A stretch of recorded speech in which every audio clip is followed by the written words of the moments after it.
Chapitre 8. L'honnêteté absolue. J'ai reçu un soir un appel téléphonique que je n'oublierai jamais. C'était Alain Hitchcock. Tu ne croiras pas ce qui vient de m'arriver, dit-il. Je suis allé à la station d'essence et j'ai pris pour 10 $ d'essence. Lorsque j'ai demandé un reçu, le caissier m'a signé un reçu de 15 $.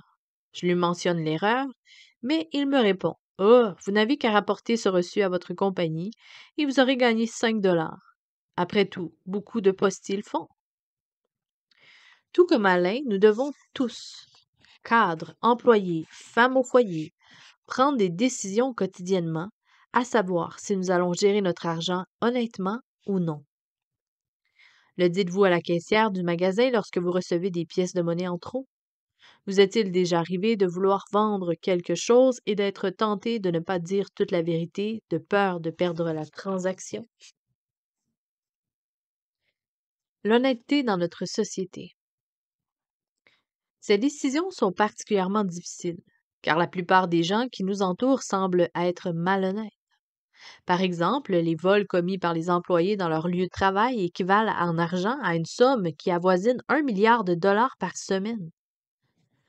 Byron lit son journal pendant que sa femme, Peggy, prépare le déjeuner. Bon, regarde ça. Un autre politicien qui s'est fait prendre la main dans le sac, dit-il. Je gagerais qu'il n'en existe aucun d'honnête dans tout le pays. Quelle bande de voleurs! Et quelques instants plus tard, Byron, affichait un petit sourire satisfait, explique à Peggy la manière dont il va s'y prendre pour majorer ses dépenses, afin d'obtenir plus d'argent de son employeur que ce qu'il est censé recevoir. Byron n'est pas conscient de l'incohérence qui existe entre sa propre conduite et son dégoût devant la malhonnêteté des autres. Tout comme il le dit à Peggy, au train où va l'économie, il faut être astucieux pour survivre. La compagnie n'en a pas besoin et de toute façon, tout le monde le fait. Nous vivons dans une époque où l'honnêteté est très relative. Chacun formule ses propres standards d'honnêteté, lesquels varient selon les circonstances, bien sûr. La Bible parle d'une époque semblable qui a été une période de turbulence dans l'histoire d'Israël. En ce temps-là, il n'y avait point de roi en Israël, et chacun faisait ce qui lui semblait bon. Juge 17, verset 6. L'honnêteté dans les Écritures. L'honnêteté relative contraste de toute évidence avec le standard que nous retrouvons dans les Écritures. Dieu exige l'honnêteté absolue, comme le démontrent ces 3 versets. L'Éternel a en horreur 2 sortes de poids, et la balance fausse n'est pas une bonne chose. Les lèvres fausses sont en horreur à l'Éternel, mais ceux qui agissent avec fidélité ont sa faveur. Proverbe 12, 22. Vous ne commettrez pas de vol et vous n'userez ni de tromperie, ni de fausseté, chacun envers son compatriote. Lévitique 19, verset 11. Voyons la comparaison entre ce que les Écritures enseignent et ce que la société pratique pour ce qui est de l'honnêteté. C'est parti. Question. Le standard de l'honnêteté, ce que dit la Bible, absolu. Ce que dit la société, relative. Ce que Dieu pense de l'honnêteté, ce que dit la Bible, il nous demande d'être honnêtes. Et ce que dit la société, Dieu n'existe pas. Sur quoi est basée la décision d'être honnête ou pas?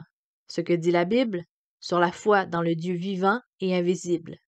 Et ce que dit la société, seulement sur les faits qui sont visibles. Qu'est-ce que l'on se pose lorsqu'on doit décider d'être honnête ou pas? Ce que dit la Bible, cela plairait-il à Dieu? Et ce que dit la société, est-ce que cela va être profitable pour moi? Le Dieu de vérité. La vérité est un des attributs de Dieu. Jésus lui dit: Je suis la vérité. Jean 14, 6. Par ailleurs, le Seigneur nous ordonne de refléter son caractère honnête et saint. Il est écrit: Mais de même que celui qui vous a appelé est saint, vous aussi devenez saints dans toute votre conduite, puisqu'il est écrit: Vous serez saints, car je suis saint. 1 Pierre 1, versets 15 et 16. La nature de Dieu est à l'opposé extrême de celle de Satan. Jean 8, verset 44 nous décrit le caractère du diable. Satan ne s'est pas tenu dans la vérité, parce que la vérité n'est pas en lui. Lorsqu'il profère le mensonge, ses paroles viennent de lui-même, car il est menteur et le père du mensonge. Dieu veut que nous devenions conformes à son caractère honnête, plutôt qu'à la nature malhonnête du diable. Pourquoi Dieu exige-t-il l'honnêteté absolue? Dieu a imposé le standard de l'honnêteté absolue pour 5 raisons. La première, nous ne pouvons pas être malhonnêtes et aimer Dieu. Lorsque nous sommes malhonnêtes, nous agissons comme si le Dieu vivant n'existait pas. Et il est impossible d'aimer Dieu s'il n'existe pas. Arrêtez-vous et réfléchissez à ce que nos actes à ce que nos actes révèlent lorsque nous prenons la décision d'être malhonnêtes. Premier point, Dieu n'est pas capable de pourvoir exactement ce dont j'ai besoin, même s'il a promis qu'il le ferait. Matthieu 6, 33.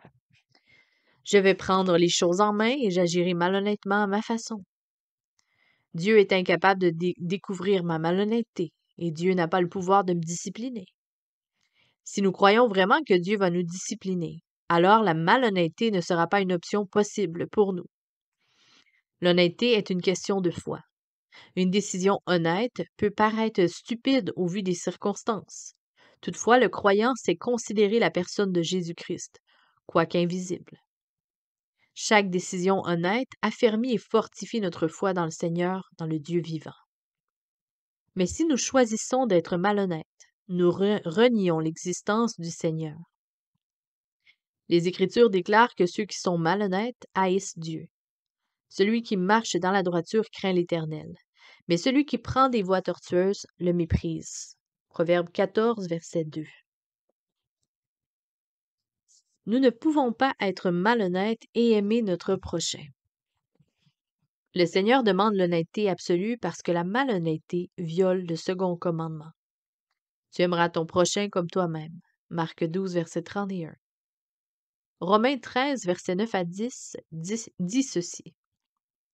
En effet, les commandements, ou les 10 paroles structurantes, tu ne commettras pas d'adultère et tu ne commettras pas de meurtre, tu ne commettras pas de vol, tu ne rendras pas de faux témoignages et tu ne convoiteras pas. Et tout autre commandement, parole structurante, se résume dans cette parole.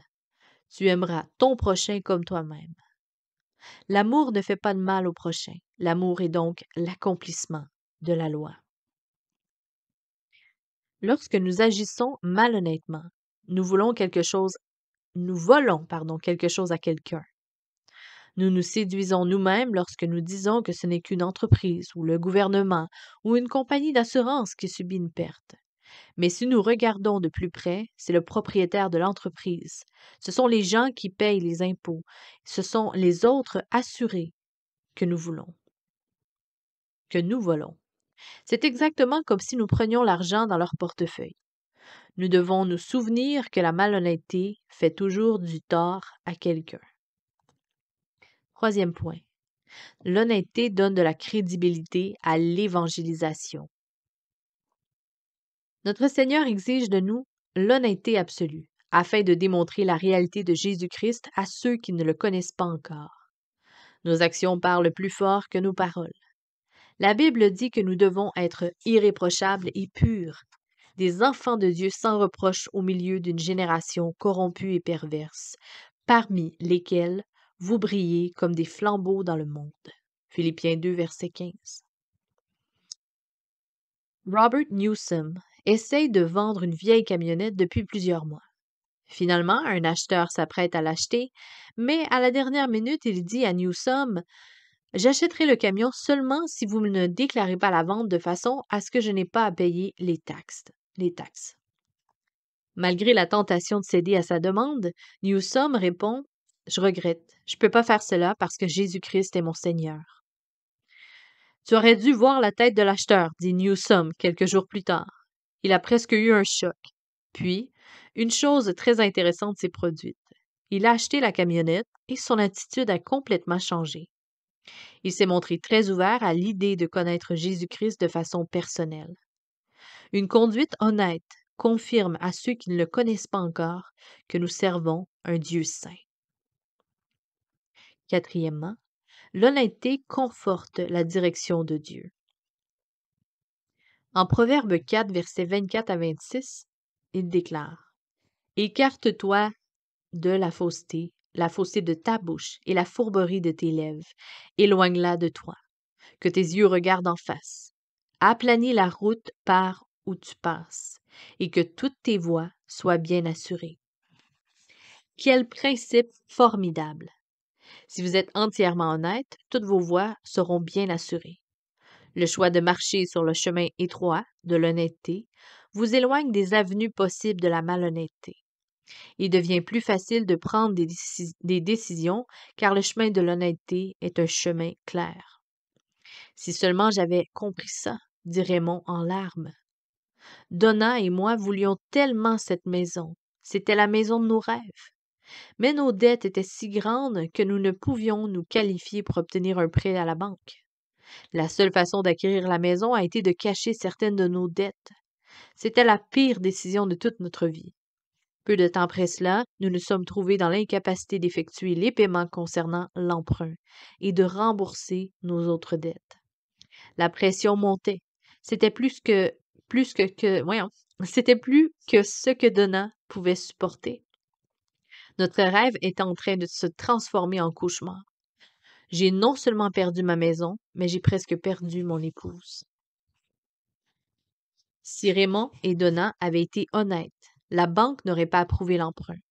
Ils n'auraient donc pas pu acheter cette maison. S'ils avaient prié et attendu, peut-être que le Seigneur les aurait conduits vers une maison plus abordable, leur évitant ainsi la pression qui a failli mettre un terme à leur mariage. L'honnêteté conforte la direction de Dieu. Cinquième point. Même si la plus petite action malhonnête est dévastatrice, même la plus petite action malhonnête est dévastatrice. Dieu nous demande d'être totalement honnête parce que même la plus petite action malhonnête est un péché. Le plus petit mensonge peut endurcir nos cœurs, rendre notre conscience de plus en plus insensible au péché et nos oreilles sourdes à la voix douce et subtile du Seigneur. Cette unique cellule cancéreuse de malhonnêteté peut se multiplier et conduire à une plus grande malhonnêteté. Celui qui est injuste en peu de choses est aussi injuste dans ce qui est important. Luc 16, verset 10. Il y a un événement particulier dans la vie d'Abraham qui m'a fait réaliser l'importance d'être honnête dans les petites choses. Dans Genèse 14, le roi de Sodome offre au patriarche tous les biens qu'Abraham a ramenés après avoir délivré les habitants de Sodome. Mais Abraham répondit au roi: Je lève la main vers l'Éternel. Je ne prendrai rien de tout ce qui est à toi, pas même un fil ni une bride de sandales. Genèse 14, versets 22 à 23. Tout comme Abraham, qui ne voulait même pas prendre un fil ou un cordon de soulier, je vous exhorte à prendre un tel engagement. Engagez-vous à ne rien voler à votre employeur, au gouvernement ou à qui que ce soit d'autre. Qu'il s'agisse de timbre-poste, d'une photocopie, d'un trombone, d'un appel interurbain ou d'une pièce de monnaie. Le peuple de Dieu doit être honnête jusque dans les plus petits détails qui peuvent paraître sans conséquence. Comment échapper à la tentation d'être malhonnête? À moins de nous renier nous-mêmes et de nous soumettre totalement au Saint-Esprit, chacun d'entre nous sera malhonnête. Je dis donc, marchez par l'Esprit et vous n'accomplirez point les désirs de la chair. Galates 5, verset 16. Le désir de notre chair est d'agir avec malhonnêteté. Car c'est du dedans, c'est du cœur des hommes que sortent les mauvaises pensées, les vols, la ruse. Marc 7, verset 21 à 22. Le Saint-Esprit désire que nous soyons absolument honnêtes. Je n'insisterai jamais assez sur ce point. Une vie dans l'honnêteté absolue ne peut être que surnaturelle. Nous devons nous soumettre entièrement à Jésus-Christ comme Seigneur et lui permettre de vivre sa vie en nous. Il n'y a pas d'autre moyen. Je vous recommande vivement la lecture du livre d'André Murray qui traite d'une vie soumise au Seigneur Jésus, intitulé Humilité, la beauté de la sainteté. Par une sainte crainte de l'Éternel. Proverbe 16, verset 6 dit: Par la crainte de l'Éternel, on s'écarte du mal.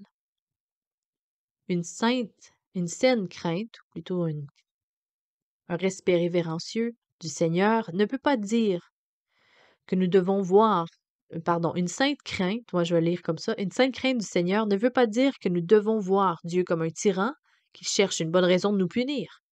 Au contraire, Dieu est un Père aimant qui discipline ses enfants pour leur bien. Mais Dieu nous corrige pour notre bien, afin que nous ayons part à sa sainteté. Hébreux 12, verset 10. Au cours d'un voyage d'affaires, il m'est arrivé de partager ma chambre d'hôtel avec un ami. Au moment de partir, il a glissé dans sa poche un verre qui appartenait à l'hôtel et s'est dirigé vers la voiture. Soudainement, je me suis sentie écrasée par la crainte du Seigneur, et c'est un sentiment difficile à expliquer. Je pourrais le comparer à la réaction qu'a eue le roi de Babylone lorsqu'il a aperçu l'écriture sur le mur. Alors le roi pâlit et ses pensées l'épouvantèrent.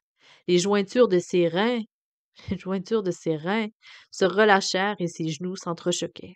Daniel 5, verset 6. J'étais donc là, les genoux tremblants, lorsque Hébreux 12, verset 11 m'est venu à l'esprit. Toute correction, il est vrai, paraît être au premier abord un sujet de tristesse, et non de joie. Mais plus tard, elle procure un paisible fruit de justice à ceux qu'elle a formés. La correction fait mal. Devant le choix, je préfère partager sa sainteté en obéissant à sa parole plutôt que de prendre une décision délibérée qui amènerait mon Père céleste à me discipliner. Je ne peux pas vous dire à quel point j'ai été soulagée lorsque mon ami a rapporté le verre après que je l'ai supplié de le faire. Par une perte matérielle. Je crois que notre Père céleste ne permettra pas que nous gardions quoi que ce soit que nous aurions acquis malhonnêtement. Proverbe 13, verset 11. Il explique: les biens mal acquis diminuent. Linda a acheté 4 plants d'azalées, mais la caissière lui en a fait payer seulement un. Linda le savait, mais elle a quand même quitté le magasin sans payer les 3 autres. Mais par la suite, elle a déclaré que c'est tout simplement miraculeux de voir la vitesse à laquelle 3 de ces 4 plants étaient morts. Réfléchissez à ceci un instant. Si, en tant que parent, vous réalisez que votre enfant a volé quelque chose, lui permettez-vous de garder ce qu'il a volé? Non. Vous exigez qu'il restitue l'objet, sans quoi le caractère de votre enfant en souffrira. Et vous désirez probablement que votre enfant expérimente assez de gêne pour qu'il s'en souvienne et ne veuille plus recommencer. Vous ferez peut-être en sorte qu'il confesse son vol et qu'il demande pardon à la personne lésée. Lorsque notre Père céleste nous discipline par amour, les circonstances sont souvent telles que nous ne les oublions pas. Que devrions-nous faire lorsque nous avons été malhonnêtes? Malheureusement, nous sommes tous malhonnêtes, de temps à autre. Lorsque nous reconnaissons avoir agi malhonnêtement, nous devons faire 3 choses. Premièrement, rétablir la communion avec Dieu. Chaque fois que nous péchons, notre communion avec le Seigneur est brisée. Elle doit être rétablie. En 1 Jean 1,9 nous explique comment. Si nous confessons nos péchés, il est fidèle et juste pour nous pardonner nos péchés et pour nous purifier de toute injustice. Nous devons admettre que notre acte malhonnête était un péché. Ensuite, nous devons accepter avec joie le pardon de Dieu afin que nous puissions encore profiter de sa communion. Deuxièmement, rétablir la communion avec les personnes. Nous devons confesser notre action malhonnête à la personne qui a été victime. Confessez donc vos péchés les uns aux autres, dit Jacques, chapitre 5, verset 16. Cette étape a été difficile pour moi. Après l'avoir évité pendant des années, j'ai finalement commencé à avouer mes actes malhonnêtes aux autres. Un manquement à ce principe peut avoir pour conséquence l'absence de prospérité financière. Celui qui dissimule ses fautes ne réussit pas, mais celui qui les confesse et les délaisse trouve de la compassion. Proverbe 28, verset 13. Numéro 3. Restituer toute possession acquise malhonnêtement. Si nous avons acquis quelque chose malhonnêtement, nous devons le rapporter à son propriétaire. Lorsqu'il péchera ainsi et se rendra coupable, il rendra l'objet qu'il a volé ou estorqué, ou la chose quelconque sur laquelle il a fait un faux serment. Il le restituera en sa totalité, y ajoutera 1/5 et le remettra à son propriétaire. Lévitique 5, versets 23-24.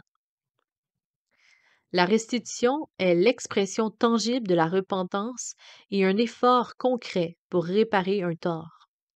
S'il n'est pas possible de faire restitution à la victime, la possession devrait être donnée au Seigneur. Nombre 5, verset 8 enseigne. Si l'homme, lésé, n'a pas de répondant ou à qui l'on puisse restituer l'objet mal acquis, la restitution de cet objet mal acquis sera due à l'Éternel, au sacrificateur. Les pots de vin. Un pot de vin, c'est toute chose donnée à une personne pour l'influencer à faire quelque chose d'illégal ou de malhonnête. Les Écritures nous interdisent d'accepter les pots de vin. Tu ne recevras pas de présents, car les présents aveuglent les clairvoyants et pervertissent les paroles des justes. Exode 23, verset 8. Les pots de vin sont parfois subtilement déguisés sous forme de cadeaux ou honoraires. Évaluez toute offre de ce genre afin de vous assurer que ce n'est pas, en réalité, un pot de vin. Bénédiction et malédiction. Vous trouverez ci-dessous quelques bénédictions que le Seigneur a promis à ceux qui sont honnêtes et quelques malédictions réservées à ceux qui sont malhonnêtes.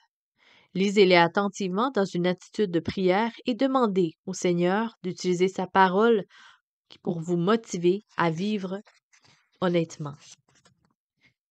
Bénédiction promise à la personne honnête. L'intimité avec le Seigneur. Car l'Éternel a horreur de l'homme pervers, mais son intimité est pour les hommes droits. Proverbe 3, verset 32. Une famille bénie. Le juste marche dans son intégrité, heureux ses enfants après lui. Proverbe 20, verset 7. Une longue vie. La lèvre véridique est ferme pour toujours, mais la langue fausse ne dure qu'un clin d'œil. Proverbe 12, verset 19. La prospérité. Il y a grande richesse dans la maison du juste, mais il y a du trouble dans les revenus du méchant. Proverbe 15, verset 16. Malédiction réservée aux personnes malhonnêtes. La séparation d'avec Dieu. Car l'Éternel a horreur de l'homme pervers. Proverbe 3, verset 32. Des problèmes familiaux. Celui qui est avide de gains qui est avide de gains illicites trouble sa maison, mais celui qui a de la haine pour les présents vivra. Proverbe 15, verset 27. La mort. Des trésors acquis par une langue fausse sont une vanité fugitive de gens qui recherchent la mort. Proverbe 21, verset 6. Elle annonce aussi, la malédiction annoncée, la pauvreté. Les biens mal acquis diminuent. Proverbe 13, verset 11. Êtes-vous la personne que Dieu recherche? Je crois que nous sous-estimons sérieusement l'impact qu'une seule personne honnête peut avoir. Lisez attentivement Jérémie 5, verset 11. Parcourez les rues de Jérusalem et regardez, informez-vous, cherchez sur les places s'il s'y trouve un homme, s'il y a un qui met le droit en pratique, qui recherche la fidélité, et c'est le Seigneur qui parle, pardonne à Jérusalem. La destinée de toute une ville est en jeu. Son avenir dépendait de la présence d'une seule personne vraiment honnête. Serez-vous cette personne pour votre communauté? Vous ne recevrez peut-être pas l'acclamation des médias, des entreprises ou des politiciens, mais dans l'économie de Dieu, votre engagement pourra avoir une influence énorme sur votre ville. Contraste, la société dit, vous pouvez être malhonnête car tout le monde l'est. Et les Écritures disent, le Seigneur exige l'honnêteté absolue, même dans les plus petites choses. Engagement. Examinez dans un esprit de prière cette liste en faveur d'une conduite honnête. Point 1. Est-ce que j'indique tous mes revenus dans ma déclaration d'impôt? Et est-ce que toutes mes déductions fiscales sont légitimes? Point numéro 2. Est-ce que je prends soin des biens d'autrui de la même façon que je prends soin des miens? Point numéro 3. Ai-je l'habitude de dire des petits mensonges? Point numéro 4. Est-ce que je vole des fournitures de bureau, des timbres-poste ou toute autre chose appartenant à mon employeur? Numéro 5. Si je ne paie pas assez pour un achat, est-ce que je le dis?